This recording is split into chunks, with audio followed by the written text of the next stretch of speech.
Oui, bonjour. Bonjour à tout le monde.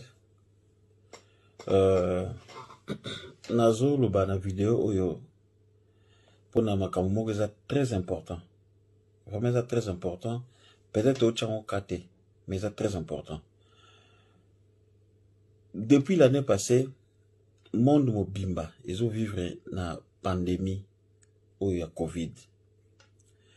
Tant bazo beza pandémie, eza blague te. Eza ya solo ke bato baza kobela. Maladie et koti makasi vraiment dans toutes les communautés. Et là aussi qu'on a zoloba awa mingetali communauté congolaise. Communauté congolaise vraiment na habité. Na habité loko nini obiso to salaka ya bien na mokili. Makambu tout soy congolais simbi yango koma rangai. Et loko tout biso to tsaka maboko na kati ila mukana na tongo komi ngai. Na habité so asala biso ndenge nini. Na habité basala biso na quelle farine bien na quel moule. Na habité. Bazo koloba na biso que avant olongwa awa ok na mboka na biso il faut que ça la test. Ce qui zali positif vande siko zali o ba traiter yo si maso ki malamu kei. Ce ça oui, ce qui est négatif ok na yo. Mais tozo ka moi niveau ya inconscience to ya kindoki o ezana ba congolais, disons les Zaïrois. Bozo ke na mboka na bino même si bozo ke na mamba ba kotonga banda kuto somba soki ni je ne sais pas wana za ba vie na bino privé et puis mingi bozo ki no tala ba famille na bino. Donc vraiment yo ndimi ki kaka po mata na avion ozo ke no sala sa papier ya moniato ozo ke no sala sa papier simandako ozo ko lakisa ke oza négatif na test ya Covid pourquoi ko mata avion kende. Boy no pesa maladie na ba famille na bino. Est-ce que boy bi ki Kinshasa sikoyo to pardon ni nombre ya ba contaminé eza ko mata ko sakana te. Eza po na bino bato poto bozo ki no pesa ba maladie kuna na Kinshasa. Pourquoi bo tika kindoki te? Pourquoi tozaka bato to vaka lokola ba mpuku na placard? Pourquoi to linga te biso ba kongo to zape considérer lokola mboa air moko boy pe mukolo na yo amemi na voyage? Biso bengi tozaka lokola mpuku to lia kana placard ovanda tuvanda sima na placard so moni mwali pa mukio doni donc to lingi ba malamu te. Pourquoi ba congolais nani asala biso olongwe awa na maladi oke na Kinshasa oke pesa ba mama na bino oke pesa ba biso na kini même na kati avion wana hein tolo balokola avion on a pesa kwa Sabena to Air France bozo ke na kati avion boza 280 passagers bino batu bosale ba babe minyato boza 130. Est-ce que avion na kobika vous montez vous contaminer parce que le postillon oh zozo tozoloba baso yo pumboka wana et ko tika na mpepe pendant 9 heures du temps ezaka na mpepe bosiko bozana kati avion bino nyonso tant bozoloba loba po bino bovanda pe ki mete boluso la banda awati Kinshasa bozoloba loba nzela ti ba postillon wana bo contaminer na personnel ya nini ya pardon na personnel ya compagnie aérienne bo contaminé na baninga mususu bazana kata avion oyo bazana ba test na bango ya bien bazana maladie te. Tout wapi ba congolais toza ba nani peuple ndenge nini bo tozana conscience na lo côté ba pesa to kota na makambo nzambe to kumba désordre na église to kota na makambo politique kuna kutu moyen te.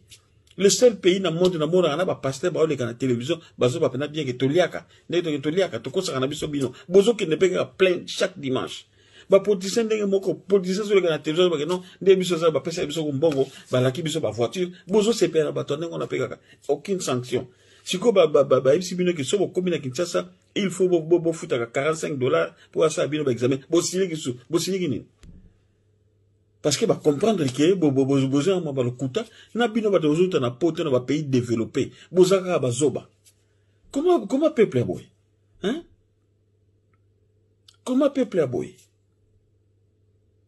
Congo c'est une chance hein Congo c'est une chance vraiment na bato bozo bino bo finga bato Kinshasa kuna ke bango bazana ba retard ma bele bino bo comprendre mais bino bato bozo na pays développés bouti na mboka oyo mundele mutalinga mbongo akanga na ba stade bato bakota na stade te niveau mundele alingela mbongo asali ka kangi ba stade muto akota te mundele munda niveau lingela mbongo azokanga ba izina minene mundele mutalinga mbongo asali pena ke taxe na ye ezala donc ezokota susu te hein parce que ba ebike mais ça très grave mais ça très grave la kamboyo biso en Angleterre wa semaine passée il y a au moins 8 personnes auto yebi o ba kufi na maladie oyo lelo nazolo ba makamboyo tozali janvier le 13 je crois makambo nazolo ba bino semaine passée kakawa bato ba kufi na Angleterre o biso to yebi